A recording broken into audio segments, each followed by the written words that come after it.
तो आओ बच्चों, इंशाल्लाह आज हम समाजियात में जो हमारा 74 नंबर का सबक है समाजी इदारे, इसके ताल्लुक़ से देखेंगे। इससे पहले की वीडियो में हमने ख़ानदान, ये जो पहला इदारा है समाजी इदारों में से, उसके बारे में डिटेल देखे हैं। तो आइए देखेंगे डिटेल आज हम शादी के बारे में।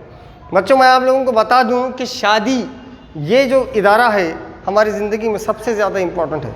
कहा जाता है कि marriage is the second birth of man and woman. ये इंसान की एक नई ज़िंदगी की एक नई शुरुआत होती है। शादी ये एक ऐसा इदारा है जहाँ से ख़ानदान की बुनियाद शुरू होती है।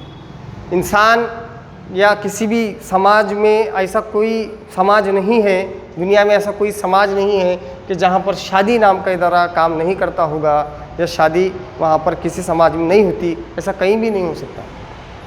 शादी के ताल्लुक़ से मैं आप लोगों को बता दूं कि इंसान की जितनी भी बुनियादी ज़रूरतें हैं उसमें से शादी करना भी एक बुनियादी ज़रूरत है, क्योंकि इंसान को अपनी जिनसी ख्वाहिशात की तकमील करने के लिए समाज से मंजूर शुदा जो तरीक़ा है वो तरीक़ा ही शादी है।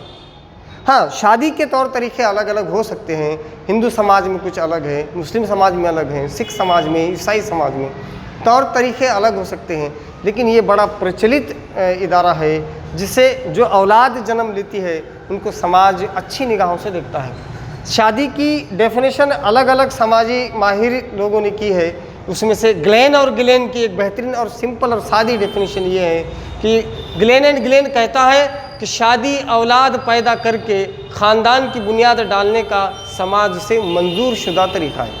यानी बच्चों, इंसान को अपनी जिनसी ख्वाहिशात भी पूरे करने हैं और औलाद को जन्म दे के ख़ानदान की बुनियाद भी डालना है। ये दो बातें इंपॉर्टेंट होती हैं और इसको समाज से मंजूरी भी चाहिए। उसी के लिए शादी ये इदारा काम करता है जो दुनिया के हर समाज में बड़ा ही अहमियत रखने वाला है। शादी के तौर तरीक़े अलग हो सकते हैं लेकिन शादी का मकसद एक ही होता है। तो आओ बच्चों, हम देखेंगे आगे कि भाई शादी की किस्में कौन कौन सी हैं। आम तौर पे हमारे हिंदुस्तान में किस किस तरह की शादी होती है, कैसी कैसी होती है, ये हम लोग आज देखेंगे। तो इसमें पहला जो है यकजोजगी, ये बड़ा प्रचलित और मशहूर शादी का तरीक़ा है। इसमें हम आपको बताएं कि एक मर्द और एक औरत की शादी होती है। आइए बात समझ में, इस शादी के तरीक़े में एक मर्द और एक औरत की शादी होती है। इसी को हम कहेंगे यकजोजगी।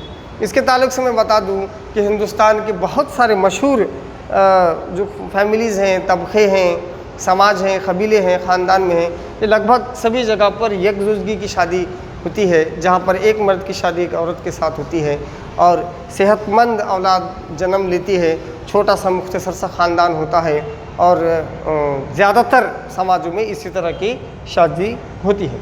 उसके बाद है कसीर अज़दवाजी, यानी अब यहाँ पर शादी करने वाले मेंबर्स या अफराद की तादाद ज़रा ज़्यादा है। जैसा कि मैंने यहाँ बताया, यकजोजगी में एक मर्द और एक ही औरत, लेकिन कसीर अज़दवाजी में यहाँ पर कुछ लोगों की तादाद बढ़ जाती है। इसमें दो टाइप आते हैं। पहला है कसीर शोहरी। अब इससे ही समझो, कसीर यानी ज़्यादा, शोहरी यानी शोहर, यानी यहाँ पर एक औरत की शादी कई मर्दों के साथ होती है। आपको थोड़ा सुनने में अजीब लगेगा, लेकिन एक आदमी की शादी, माफ़ करना, एक औरत की शादी कई मर्दों के साथ होती है। हाँ, इसकी भी कई सारी मिसालें हैं। यहाँ पर दुल्हन एक ही होती है और उसके दूल्हे कई ज़्यादा होते हैं। गुजरात के भी कुछ इलाके में एक समाज है जिसमें एक ही वक्त में घर के जितने भी भाई हैं, समझो 2 भाई हैं, 3 भाई हैं, 4 भाई हैं, उनकी शादी एक ही औरत के साथ की जाती है। लेकिन इससे काफ़ी नुकसान की बात हो सकती है। औरत की तबीयत ख़राब हो सकती है, कमज़ोर औलाद पैदा हो सकती है, इसके बड़े ही चांसेस होते हैं। उसके बाद कसीर अज़दवाजी, अब यहाँ पर एक मर्द की शादी कई औरतों के साथ होती है। आपको आ रही ना बात समझ में? कसीर शोहरी में एक औरत के कई शौहर होते हैं और कसीर अज़दवाजी में एक शौहर के कई बीवियाँ होती हैं। एक शौहर के कई बीवियाँ, यानी एक ही वक्त में दूल्हा एक होता है और दुल्हन कई होते हैं। 2 भी हो सकते हैं, 3 भी हो सकते हैं, 4 भी हो सकते हैं। और जैसे मैंने बताया कि कसीर शोहरी की जो एग्ज़ाम्पल है, एक औरत की कई मर्दों से शादी। और इस तरह की शादी कहाँ होती है? जुनूबी भारत के टोडा कबाइल, टोडा नाम के कबाइली एक बहुत बड़ी जमात है जहाँ पर इस तरह की शादी होती है। और कसीर जोज की शादी यानी एक मर्द की कई औरतों के साथ शादी होती है। आई बात समझ में? और इसकी भी मिसाल हमको हिंदुस्तान के कई तबकों में मिलती है और उस हिसाब से हिंदुस्तान में अलग अलग किस्म की शादियाँ होती हैं। बच्चों, इसके बाद एक और इसके शादी की दो किस्में जो ज़्यादा आम तौर पर पाई जाती हैं, उसमें दाखिली शादी एक है और ख़ारिजी शादी है। दाखिली शादी किसको कहेंगे हम? ज़ात, कबीला, रिश्तेदार, सकाफ़त, ख़ानदान, अपने ही ग्रोह में शादी, इसको क्या बोलेंगे हम? दाखिली शादी। यानी अपनी ज़ात से हटना नहीं, अपने कबीले से हटना नहीं, अपनी बिरादरी से हटना नहीं।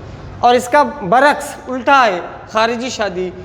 तो अब ये सब अपनी ज़ात से हटके, कबीले से हटके, ख़ानदान से हटके किसी दूसरे कबीले में, दूसरे ख़ानदान में या दूसरी ज़ात में अपने लड़के की या लड़की की शादी कराना, इसको हम लोग ख़ारिजी शादी कहेंगे।